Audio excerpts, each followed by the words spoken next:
मंगल ग्रह पर एक हेलीकॉप्टर उड़ाने में सक्षम होना वास्तव में एक बहुत बड़ी उपलब्धि है, क्योंकि तकनीकी रूप से इसे पिछले साल तक असंभव माना जाता था। लोगों ने सोचा था कि किसी न किसी कारण से ये काम करना संभव नहीं है। इनमें से सबसे खास कारण इलेक्ट्रोस्टैटिक इलेक्ट्रिसिटी की मात्रा थी।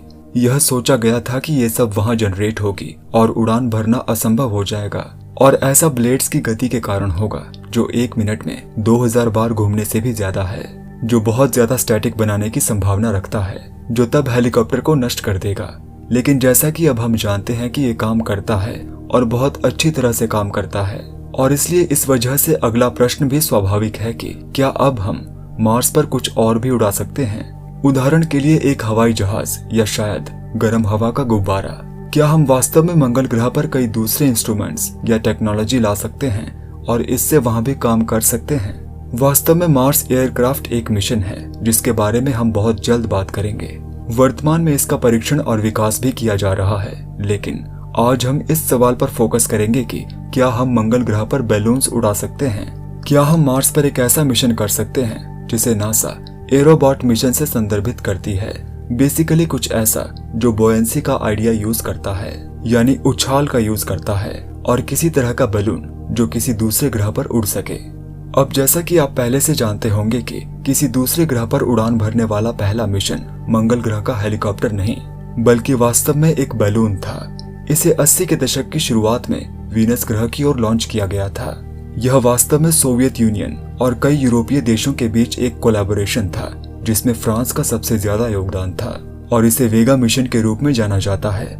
यह वास्तव में मल्टी स्टेप मिशन था जो टेक्निकली हेली के धूमकेतु का पता लगाने की कोशिश कर रहा था, लेकिन इसके पास वीनस पर उतरने और वातावरण में बैलून्स का उपयोग करने का सेकेंडरी मिशन भी था। और यह सेकेंडरी मिशन बेहद इंटरेस्टिंग हिस्सा है जो हमें इस फ्रांसीसी खगोल शास्त्री के पास ले जाता है जिसने इसे प्रपोज किया था।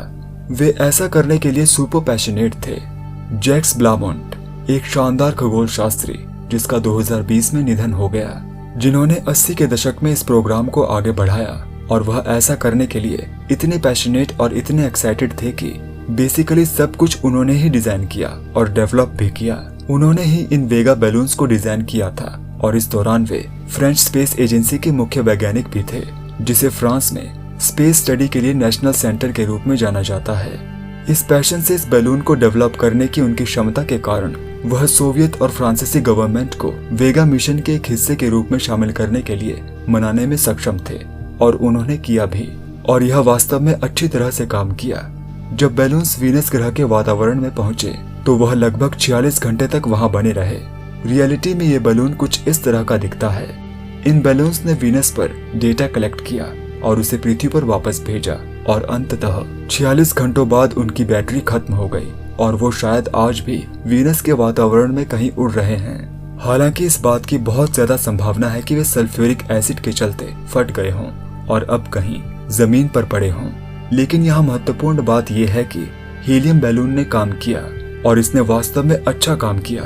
इसने जैक ब्लामोंट को अब एक अलग ग्रह पर इसे आजमाने का आइडिया दे दिया, मंगल ग्रह पर, और उन्होंने वास्तव में इस पर कई वर्षों तक काम किया। वीनस ग्रह पर भेजा गया वेगा मिशन समाप्त होने के बेहद करीब था, और 90 के दशक की शुरुआत में परीक्षण के लिए लॉन्च किया जा रहा था। लेकिन तब सोवियत यूनियन टूट गया, रशिया सुपर करप्ट हो गया, और बहुत सारा पैसा खो गया, और मिशन को समय के साथ रद्द कर दिया गया। लेकिन इस मिशन के पीछे का मेन आइडिया निश्चित रूप से संभव था, और ये लगभग हो चुका है।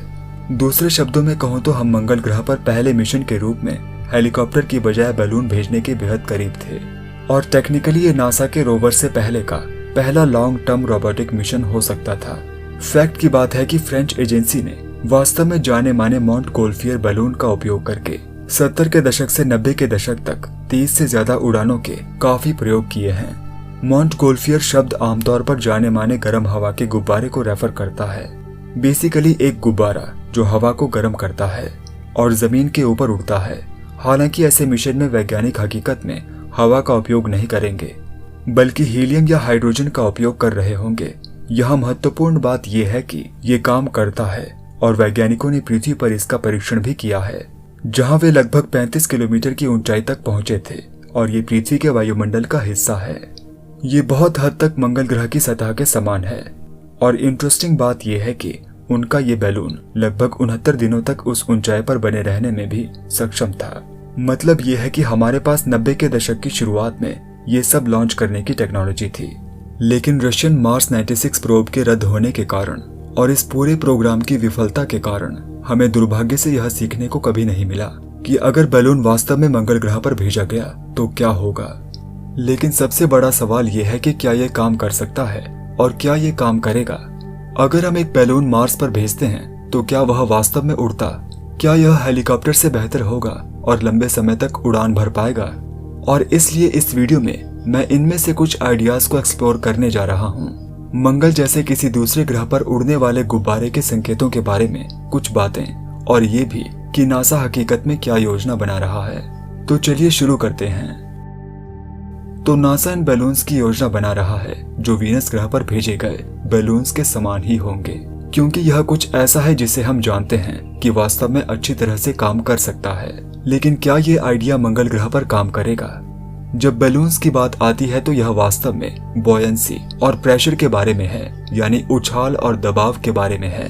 बॉयंसी निश्चित रूप से एक कारण है कि बैलून्स हवा में ऊपर क्यों जाते हैं, और प्रेशर इस केस में फोर्स की मात्रा को जोड़ता है जो गुब्बारे को ऊपर उठाता है।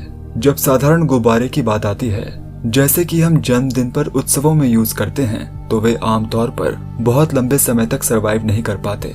फैक्ट की बात यह है कि उनमें से ज्यादातर गुब्बारे लगभग 10 किलोमीटर की ऊंचाई पर जाते ही फट जाते हैं, यह मानते हुए कि उनमें सामान्य हीलियम भरी हुई है। लेकिन कुछ ज्यादा एडवांस्ड गुब्बारे, खास तौर से वेदर बैलून्स या साइंटिफिक गुब्बारे, आसानी से 30 किलोमीटर या उससे भी ज्यादा की ऊंचाई तक पहुंच सकते हैं। वर्तमान रिकॉर्ड जापानीज स्पेस एजेंसी का है, जिसने एक बैलून लॉन्च किया था जिसे BU-60 के नाम से जाना जाता है। इसके बारे में आप नीचे डिस्क्रिप्शन में दिए गए लिंक से और ज्यादा जान सकते हैं, जो बताता है कि उन्होंने 2000 के दशक की शुरुआत में क्या किया। BU-60 लगभग 53 किलोमीटर की ऊंचाई तक पहुंचने में सक्षम था। तो यदि हम मंगल ग्रह की सतह से तुलना करें तो असल में प्रेशर बहुत कम होगा जो हम मंगल ग्रह की सतह पर या यहाँ तक कि कुछ हायर एल्टीट्यूड्स पर अनुभव करेंगे। दूसरे शब्दों में कहूँ तो थ्योरी में यह गुब्बारा मंगल ग्रह पर उड़ सकता है, और ऐसा इसलिए है क्योंकि जैसा कि मैंने पहले भी मेंशन किया है, यहाँ सतह पर डेंसिटी सतह से 35 किलोमीटर की ऊंचाई पर हवा की डेंसिटी के बराबर है और एटमॉस्फेरिक प्रेशर 0.6% है। लेकिन पृथ्वी का वातावरण मंगल ग्रह के वातावरण से थोड़ा अलग है, इसलिए हम यहाँ किस गैस का उपयोग करते हैं वह हकीकत में मायने रखता है। आमतौर पर सभी ज्यादा ऊंचाई वाले गुब्बारे हीलियम से भरे होते हैं, क्योंकि ये हवा से हल्की होती है, और इसलिए भी कि हाइड्रोजन, जो कि हवा की तुलना में काफी हल्की होती है, ऑक्सीजन के संपर्क में आने पर आग पकड़ लेती है। लेकिन हीलियम के केस में ऐसा नहीं है। फेमस हिडनबर्ग दुर्घटना दुर्भाग्य से इसी वजह से हुई थी, क्योंकि इस केस में हाइड्रोजन ने ऑक्सीजन के साथ रिएक्ट किया और विस्फोट हुआ, जिससे डिजास्टर हुआ और बेसिकली हाइड्रोजन बेस्ड बैलून्स के आइडिया को समाप्त कर दिया। तो अगर हम मंगल ग्रह पर किसी तरह का बैलून लाते हैं और हम बैलून को हीलियम या हाइड्रोजन के साथ लाते हैं, तो क्या ये काम करेगा? और इसलिए हमें यहाँ कुछ साइंटिफिक एनालिसिस और बहुत ही सरल मैथ करना होगा ताकि यह पता लगाया जा सके कि गुब्बारे पृथ्वी पर कैसे काम करते हैं। तो चलिए मान लीजिए कि हवा में तैरता हुआ एक हीलियम बैलून है। इस केस में सी लेवल पर पृथ्वी पर 1 क्यूबिक मीटर हवा का वजन लगभग 1.3 किलोग्राम होगा, लेकिन 1 क्यूबिक मीटर हीलियम बहुत हल्की होगी, लगभग 0.2 किलोग्राम, जबकि हाइड्रोजन और भी हल्की होगी, लगभग 0.1 किलोग्राम। और इस अंतर के कारण गुब्बारे को हवा से ही एक तरह का प्रेशर मिलेगा और वजन के बीच के अंतर को उठाने की क्षमता। हीलियम के केस में यह 1.3 माइनस 0.3 या 1.1 किलोग्राम है, जो काफी ज्यादा लिफ्ट है। इसका मतलब है कि लगभग 10 क्यूबिक मीटर आकार के गुब्बारे को लगभग 10 किलोग्राम लिफ्ट मिलेगी। असल में इससे थोड़ी ज्यादा, और जितना बड़ा गुब्बारा होगा उतनी ज्यादा लिफ्ट मिलने वाली है। लेकिन हाइड्रोजन के केस में ये लिफ्ट और भी ज्यादा होगी। लेकिन स्वाभाविक रूप से मंगल ग्रह का वातावरण पृथ्वी के वातावरण से बहुत अलग है। ये बहुत पतला है और बहुत कम लिफ्ट पैदा करेगा। तो पृथ्वी पर 1 क्यूबिक मीटर लगभग 1.3 किलोग्राम है और मंगल ग्रह की सतह पर 1 क्यूबिक एटमॉस्फेयर लगभग 0.02 किलोग्राम या बेसिकली 20 ग्राम है, जबकि 1 क्यूबिक मीटर हीलियम का वजन लगभग 0.001 किलोग्राम यह लगभग 1 ग्राम और हाइड्रोजन के लिए ये लगभग आधा ग्राम होगा। और इसलिए भले ही हाइड्रोजन हीलियम से थोड़ी हल्की है, हवा या मंगल के वातावरण की एक्चुअल लिफ्टिंग कैपेसिटी नाटकीय रूप से कम है। इसका मतलब ये है कि बेसिकली भारी ऑब्जेक्ट को उठाने के लिए हमें हीलियम या हाइड्रोजन की बहुत ज्यादा मात्रा की आवश्यकता होगी। हमें मंगल ग्रह पर लगभग 500 गुना ज्यादा हीलियम की आवश्यकता होगी ताकि एक ऑब्जेक्ट को हवा में ऊपर उठाया जा सके, जैसा कि हम पृथ्वी पर करते हैं। दूसरे शब्दों में कहूँ तो गुब्बारे को लगभग 500 गुना बड़ा होना चाहिए। ज्यादा प्रैक्टिकल शब्दों में कहूँ तो एक घर के आकार का गुब्बारा केवल लगभग 1 किलोग्राम मटेरियल को उठाने में सक्षम होगा और इसमें गुब्बारे का वजन भी शामिल है। इसलिए यदि गुब्बारे को फटने से रोकने के लिए थोड़ा ज्यादा भारी मटेरियल से बनाया गया तो यह 1 किलोग्राम से ज्यादा वजन के साथ उड़ने में भी सक्षम नहीं हो पाएगा। तो उदाहरण के लिए एक बड़े रोवर या किसी प्रकार के प्रोब को उठाने के लिए जो संभवतः सैकड़ों किलोग्राम के वजन का होगा, हमें एक सामान्य स्टेडियम से बड़े गुब्बारे की आवश्यकता होगी। यह एक विशाल गुब्बारा है जो पृथ्वी पर बनाए गए किसी भी गुब्बारे से बहुत बड़ा होगा। 80 और 90 के दशक की फ्रेंच स्टडीज ने डिटरमाइंड किया कि अगर हम हॉट एयर बलून यानी गर्म हवा के गुब्बारे के रूप में जाने जाने वाले गुब्बारों का प्रयोग करते हैं तो वास्तव में चीजों को ज्यादा कुशलता से उठाने के लिए हाइड्रोजन का उपयोग करना संभव हो सकता है। और ये कुछ ऐसा है जिसे नासा ने भी खुद के परीक्षणों के बाद डिटरमाइन किया है। नासा के पास वॉल लॉप्स नाम से फ्लाइट फैसिलिटी है जो आमतौर पर बहुत सारे अलग अलग उड़ान परीक्षण करता है। इसके बारे में जानने के लिए आप नीचे दिए गए डिस्क्रिप्शन में लिंक देख सकते हैं। इसमें आप कुछ गुब्बारों के डिजाइन देख सकते हैं जो मंगल ग्रह के लिए अनुकूल माने गए हैं। इनमें से सबसे रोमांचक डिजाइन को सोलर हीटेड बलून के नाम से जाना जाता है, जिसे सोलर बलून भी कहते हैं। एक गुब्बारा जो वास्तव में हवा से अपनी बॉयंसी प्राप्त करता है यानी उछाल प्राप्त करता है, जो धीमी रेडिएशन द्वारा गर्म होती है और सूर्य का उपयोग करके गुब्बारे को गर्म करने से यह संभव हो जाता है कि गुब्बारे दिन के दौरान उड़ान भरें और फिर रात में कहीं जमीन पर उतरें। यह नासा द्वारा खोजे गए संभावित मिशनों में से एक है, लेकिन जाहिर है कि हर रात में गुब्बारे का जमीन पर उतरना मिशन के विफल होने के बहुत ज्यादा अवसर पैदा करता है। इसलिए कुछ ऐसा होना बेहतर है जो थोड़ा ज्यादा स्टेबल हो और जो हमेशा तापमान या दिन के समय से इंडिपेंडेंट हवा में रहता हो। इसलिए इस केस में सोलर बैलून्स का उपयोग करने के बजाय इसका उपयोग करना ज्यादा बेहतर हो सकता है, जिसे सुपर प्रेशर बैलून के नाम से जाना जाता है। एक ऐसा बैलून जो लंबी अवधि के मिशन के दौरान बहुत ज्यादा स्थिरता प्रदान करेगा।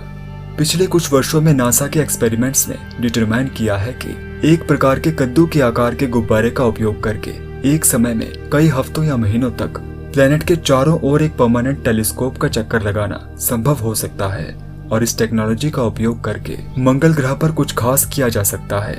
एक पेपर है जिसे नीचे दिए गए डिस्क्रिप्शन में आप देख सकते हैं, जो कुछ सालों पहले नासा द्वारा पब्लिश किया गया था, जो इस बारे में काफी कुछ बताता है और यह निर्धारित करता है कि भविष्य में एक दिन किसी तरह का बलून मिशन होना काफी संभव है। हालांकि इस केस में हीलियम का उपयोग शायद बहुत अच्छा नहीं होगा क्योंकि मंगल के पास वायुमंडल में ज्यादा फ्री ऑक्सीजन नहीं है। हाइड्रोजन का उपयोग करना ज्यादा बेहतर है। ये हल्की है और इसे डिप्लॉय करना भी थोड़ा आसान है और इसलिए मंगल ग्रह पर एक बैलून मिशन के केस में हाइड्रोजन सबसे अच्छे से काम करेगी। लेकिन ज्यादा लिफ्ट पैदा करने के लिए इसे सुपर प्रेशराइज्ड होने के साथ साथ बहुत प्रेशर में भी होना होगा।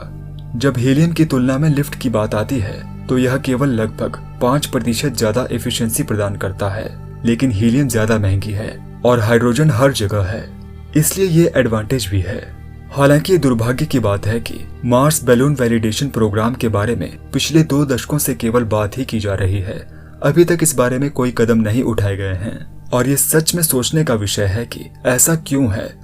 अभी तक ये पता चल पाया है कि नासा द्वारा एक्सप्लोरेशन मिशनों के दौरान और यहाँ तक कि पहले के कुछ फ्रेंच मिशनों के दौरान भी वैज्ञानिकों ने असल में ये निर्धारित किया था कि इस मिशन का सबसे कठिन हिस्सा डिप्लॉयमेंट है। यह आश्चर्यजनक रूप से बेहद मुश्किल है कि गुब्बारे को बिना फटे, बिना एक्सप्लोड हुए या अनियंत्रित रूप से यहाँ वहाँ उड़े बिना इसमें गैस भरी जाए और इसे प्रेशराइज किया जाए। हम यहाँ पृथ्वी की बात नहीं कर रहे हैं बल्कि मंगल ग्रह पर रिमोट कंडीशन की बात कर रहे हैं। दूसरे शब्दों में कहूँ तो मुख्य कारणों में से एक कारण है कि नासा ने वास्तव में इस मिशन की कोशिश क्यों नहीं की, क्योंकि वे वास्तव में ये नहीं समझ पाए कि गुब्बारे को कैसे फुलाया जाए और बाद में इसे कैसे उड़ाया जाए। एक कारण ये भी है कि अगर हम रोवर का उपयोग करके सब कुछ हासिल कर सकते हैं तो गुब्बारे को मंगल ग्रह पर क्यों लाया जाए। तो इस केस में ये बेसिकली एक अनावश्यक चीज थी, लेकिन हाल ही में वैज्ञानिकों ने महसूस किया कि हम एक मैग्नेटोमीटर का उपयोग कर सकते हैं, जो मैग्नेटोस्फीयर को मापने के लिए इस्तेमाल किया जाने वाला एक इंस्ट्रूमेंट है, जिसका उपयोग मंगल ग्रह पर पूरे ग्रह के मैग्नेटोस्फीयर को मैप करने के लिए किया जा सकता है। और ये सब एक गुब्बारे पर रखकर किया जा सकता है जो वायुमंडल के चारों ओर उड़ता हो और समय के साथ सारा डेटा कलेक्ट करे। और इसलिए दूसरे शब्दों में कहूँ तो कम से कम एक तरह के मिशन को निश्चित रूप से एक गुब्बारे के होने से बेनिफिट होगा। लेकिन फिलहाल प्रैक्टिकली अभी कोई योजना नहीं बनाई गई है। यह निश्चित रूप से काम कर सकता है, हालांकि किसी भी स्पेस एजेंसी द्वारा सक्रिय रूप से इसे एक्सप्लोर नहीं किया जा रहा है। हालांकि मैं व्यक्तिगत रूप से मंगल ग्रह पर एक बैलून मिशन के बारे में सुनना जरूर पसंद करूंगा। मेरा मतलब है कि ये कितना अच्छा होगा, खासकर क्योंकि हमारे पास कम से कम 3 अलग अलग प्रकार के गुब्बारे हैं जो निश्चित रूप से यहाँ काम कर सकते हैं। हमारे पास हाई प्रेशर वाला हीलियम बैलून है जो बहुत ही कांस्टेंट एल्टीट्यूड पर उड़ान भरने की संभावना रखता है, और ये किसी प्रकार की लंबी अवधि के मिशन के लिए एक बढ़िया अपॉर्चुनिटी होगी। हमारे पास हॉट एयर बलून भी है जो सोलर हीटिंग का उपयोग करेगा ताकि गुब्बारा दिन के दौरान हवा में ऊपर उड़ सके और फिर रात में जमीन पर उतर सके, जो मंगल ग्रह की सतह का पता लगाने का अवसर प्रदान करेगा। और फिर हमारे पास सुपर प्रेशर कद्दू के आकार का गुब्बारा है जो आमतौर पर पृथ्वी पर कई अलग अलग वायुमंडलीय अध्ययनों के लिए उपयोग किया जाता है। यह एक समय में कई हफ्तों तक प्लेनेट के चारों ओर घूमने में सक्षम होने के लिए जाना जाता है। अंदर लगातार हाई प्रेशर को बनाए रखने में सक्षम होने के कारण बिना ऊंचाई खोए हुए ये ऐसा कर सकता है, लेकिन इसका बेहद स्पेसिफिक आकार भी है जो इसे सबसे ज्यादा स्टेबिलिटी और सबसे ज्यादा उछाल प्रदान करता है, जिसका मतलब है कि अगर ये मिशन होते हैं तो ये काम करेगा। अभी हमारे पास इनमें से किसी भी मिशन के लिए वास्तव में कोई ठोस कारण नहीं है। ये निश्चित रूप से बहुत इंटरेस्टिंग मिशन होगा, लेकिन वास्तविक साइंस या एक्सपेरिमेंट्स के संदर्भ में यह वास्तव में तब तक उपयोगी नहीं होगा जब तक कि हम मैग्नेटोस्फीयर को मेजर करने के लिए गुब्बारों का उपयोग नहीं कर लेते या किसी दूसरे महत्वपूर्ण कारण का पता नहीं लगा लेते जो कि किसी और चीज से नहीं किया जा सकता, जैसे उदाहरण के लिए एक रोवर द्वारा।